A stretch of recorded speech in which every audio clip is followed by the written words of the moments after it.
Ano? Ano lasa? Masarap.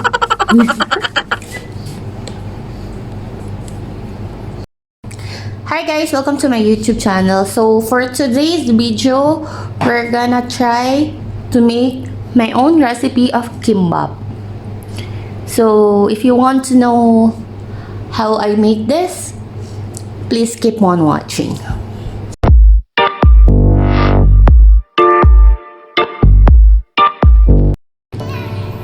For the ingredients, we have 1 carrot, 2 cucumber, kale. If you don't have kale, you can use spinach, 3 eggs, and some cheddar cheese. For chicken, we're gonna use the gourmet chicken strip. I picked the one which is spicy. Now let's proceed with the rice. Okay, for the rice, you need some sushi vinegar. We need something like this. And then we need sesame oil. And we need some sugar. For me, I'm using a brown sugar. So, then you need to wash your vegetables.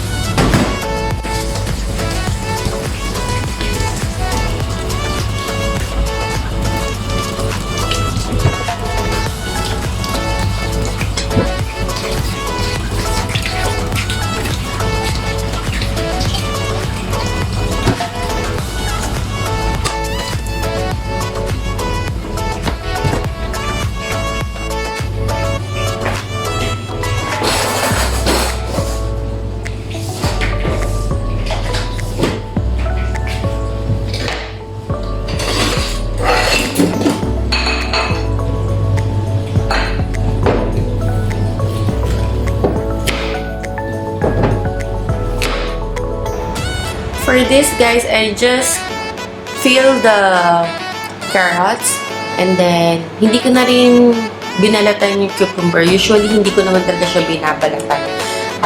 Natanggal ko lang yung buto and then same cut as carrot, pahaba. Pahaba yung ginagamit ko para saktong-sakto siya sa nori wrapper.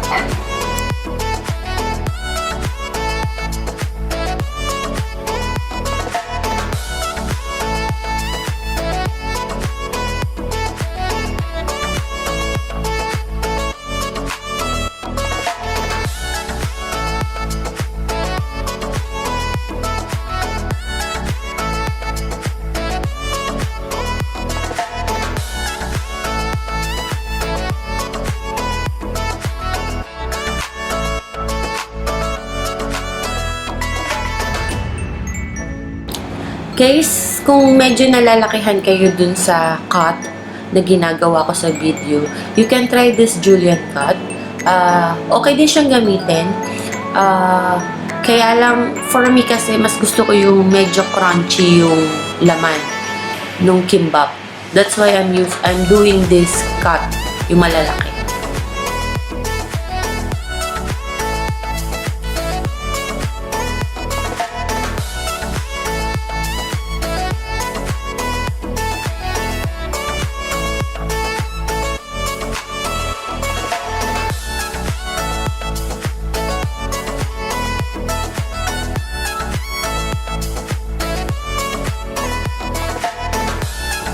For the kale, I will just put it in the hot water and let it simmer for 1 to 2 minutes. Maglalagay lang ako ng konting salt just for the taste. And then after nun, okay na. Hahanguin ko na siya. Then babanlian ko siya with cold water.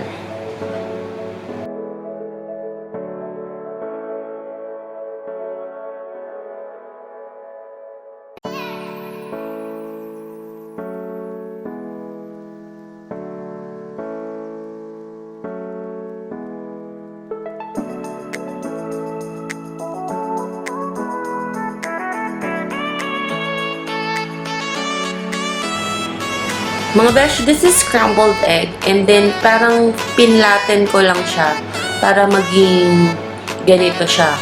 But if you want an in-depth tutorial for this, I can do that. Something like egg roll. Ito yung ginawa ko. So, kaya lang mas manipis ng konti. And then, kinat ko siya sa gitna para sakto siya sa nori wrapper natin.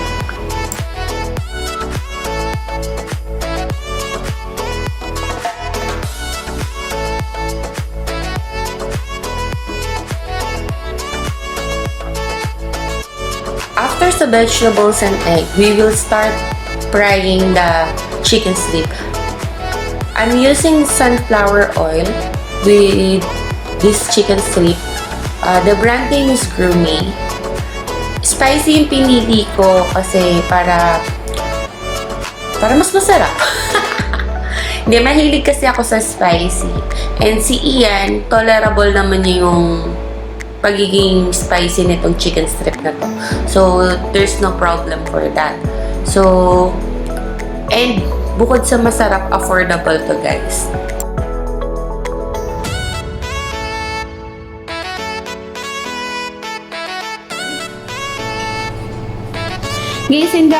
Guys, hindi ako nag-measuring cup for this one. So, tansyahan lang. So, this is around, this is Japanese rice. This is around 2.5 cup. Something like that, or 3 cups. Parang ganun. And then, inano ko lang siya ni rice cooker. And then, so, this is my mixing bowl. Nope. Mixing cup. Or whatsoever. So, ganyang karaming supa yung nilalagay ko. Then, naglagay ako ng sesame oil. Marami ako maglagay ng sesame oil, guys, kasi gusto ko yung lasa ng sesame oil. And then, for the sugar, I'm putting 2 tablespoons. Okay. Pero nasa sa inyo yan, guys, kung anong timpla ang gusto nyo. But this one, ganito yung gusto kong timpla. So, mini-mix ko lang siya hanggang ma-dissolve yung sugar. So, medyo okay na siya. So, ilalagay ko na lang siya dito.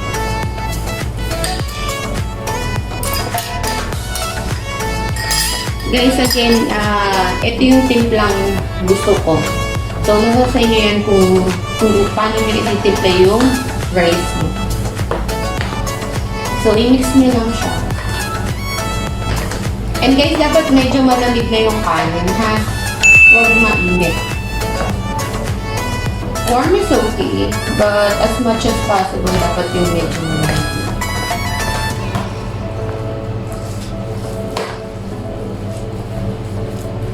At saka huwag niyong durugin yung rice. Saktong ano ba? Saktong mix. Okay, we're gonna start with preparing. This is the nori wrapper that I will use. Linaw ba, guys? Okay, this is the nori wrapper that I will use. This is 10 pieces per cup. So, and this is the cheddar cheese that we will use. Ilangat butter, ha? So, this is the carrots, the cucumber, the egg, the kale, the chicken, the cheese that we are gonna, and of course the rice. So, for the nori powder, for the nori wrapper, this is one. So, dapat yung shiny part, yung nasa labas. Yung nasa loob, yung hindi shiny. Hindi ako nagamit ng, guys, ano ba yun? Yung pang-ikot, yung roller. So, ganito lang ako, guys. Simple lang ang buhay natin. Just.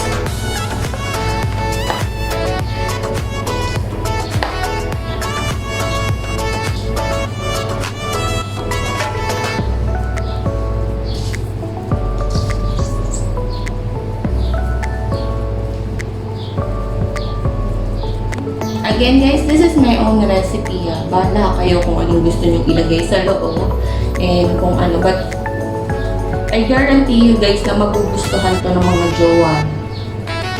Okay, so this is the rice. I will just put some cheese on it.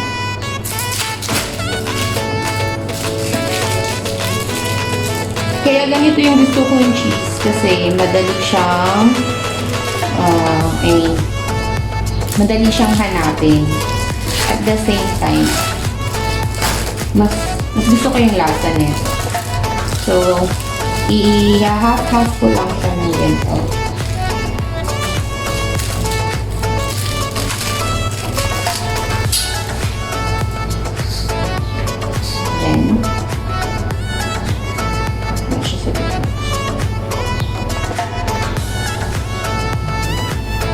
Then, for the chicken, pili tayo ng medyo. Yes. Then, kinakat ko lang siya. Then, I just put some cucumber. Dalawa-dalawa ako maglagay, guys. Also for the carrots. Ito like this. And egg and some cream. Then, i-wrap ko lang siya ng ganyan.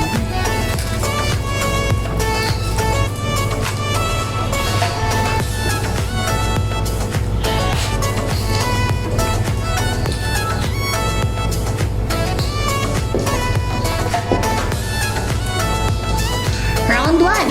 Fight! Okay, for the next.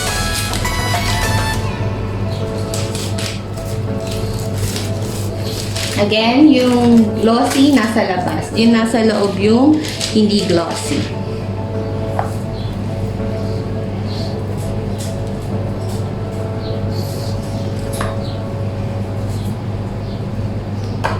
Minsan may nagtanong sa akin, can we use regular kind of rice? Of course you can. Or yung malagkit daw. Pwede naman. Wala namang pinagbabawal. Kayo naman ang kakain. But, syempre iba pa rin ang Japanese rice. So, ganyan lang. You can put cheese or you can, or kung ayaw nyo nang hindi kayo mahilig sa cheese, okay lang din naman. Wala namang pumipigil sa inyo. But, extra flavor din kasi ko. Tsaka, mas na-enjoy ni Ian. Ganito ko ma-spoil yung asawa ko. Just. Magpa-flash ako ng picture ni Ian. Just for you to see. Kung medyo curious kayo kung anong itsura niya dati. He's totally payat. Literal na payat. Dito lang siya tumaba sa kanya. So, again, same.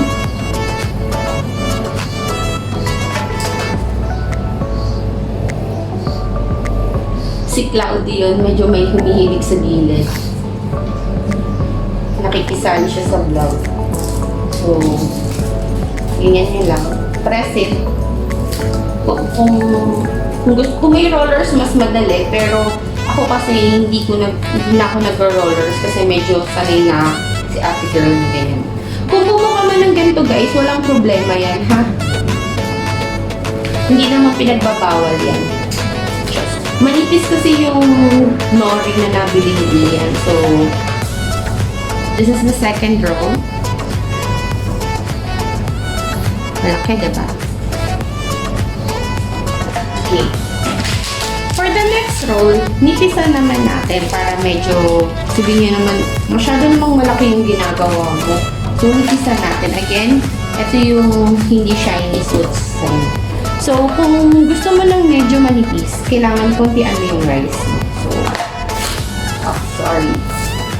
So, try natin yung rice na ito. Kung mag-work. See, nagdudurog siya, oh. Hindi maganda yung nori.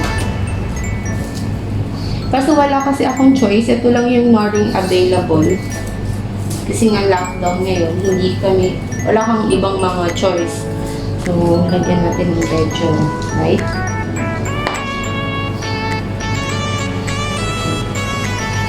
So, mas manipis siya, diba mga besh?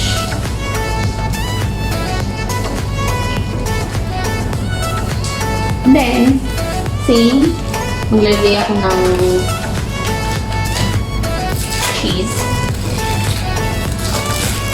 Hindi pwedeng hindi ko lagyan ng cheese kasi baka magreklamo si Sir. Just.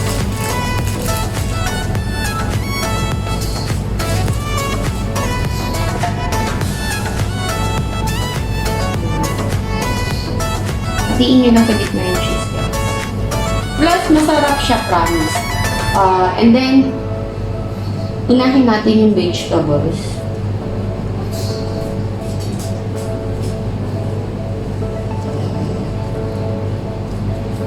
And the egg. Plus the spinach. Pwedeng ganito lang ang gawin nyo. Pero, kung gusto nyo ng chicken, pwede nyo namang hatiin sa gitna. Like this. So, mas, ano siya, mas manipis. Diba? So, roll mo lang din siya. Same. Likewise.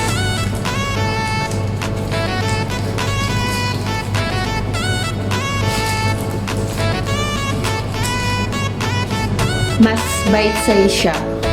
Right? Then, I'll just finish everything and then I'll be back.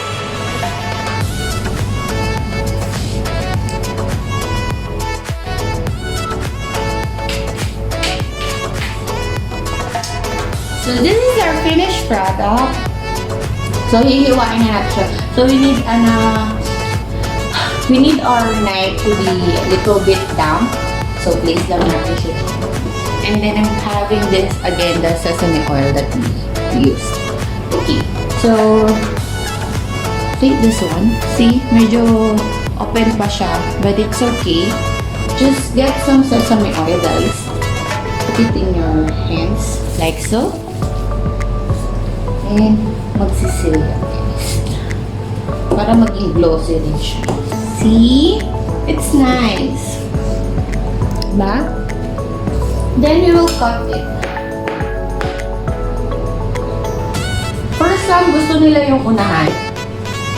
Well, si Ian. Lahat gusto niya. Or it's okay for her.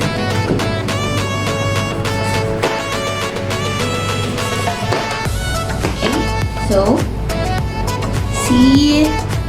Yummy!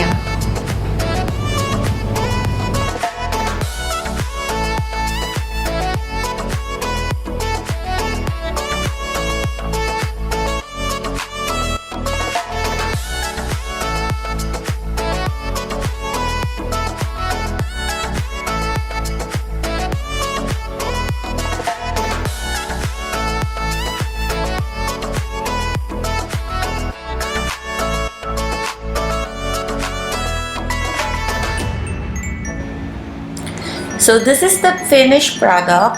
So, tawagin ko lang si Ian para matikman niya na.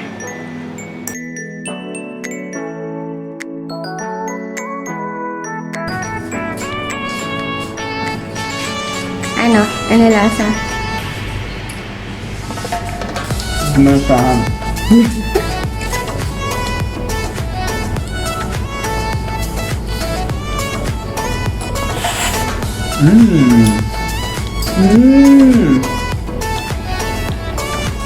Sarap.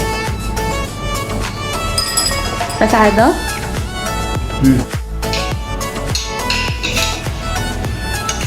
Ang lasa. Ang lasa. Pansin ko nga walang lasa. Mapalag ko yun.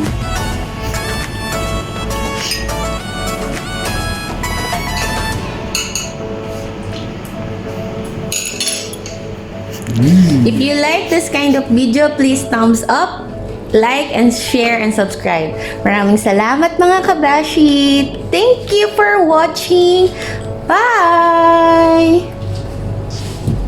Ay, weird ka.